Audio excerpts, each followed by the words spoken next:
just I wasn't done talking about it. We got distracted. No, I like that. It's all good. So you wanted to talk a little bit more about something else. What was that? Adaptive reuse is one of our main initiatives with Local First Arizona. And it relates to, as I was just talking about the home builders, it's always been cheap here to build it new, so we never really learned the value of saving the old. And so I joined the Development Advisory Board for the City of Phoenix, which reports to the City Council, and I've been on that board now for about 2 years. And I've made it a priority of that board to focus on streamlining the process for adaptive reuse. So we have a program in place right now that we've got 16 or 17 businesses that have been through it, and they're trying to open restaurants or boutiques in old buildings. We've saved them an average of 4.5 months and $16,000 a piece in the process to get their doors open. So we're finding ways to, without compromising public safety, we're finding ways to make it easier to allow a little more flexibility to get their doors open.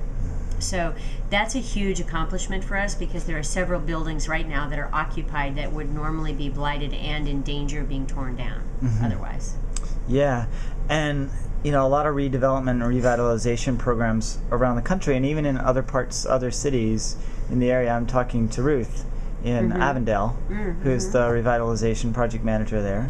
So I'm going to talk with her and see what they're doing and how they're doing it. Sure. So from you as sort of like a business owner, a citizen advocate, should we say, it's fascinating to hear your perspective of someone who's been working on it for so long.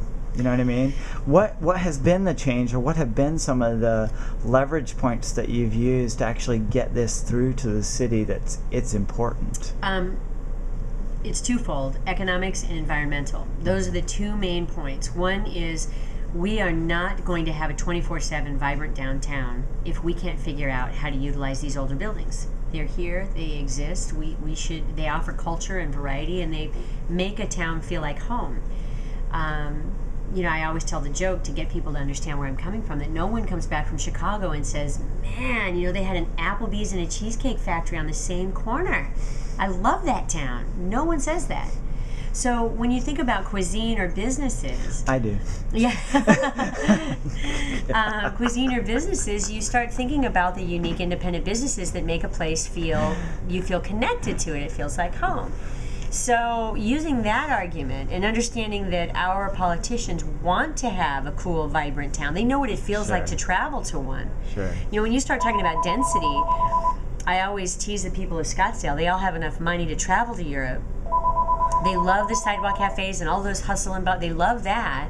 And yet in order to achieve that type of density, we'd have to have over 2 million people crammed into Scottsdale right now, which currently has 235,000 people. So, it's kind of a shock.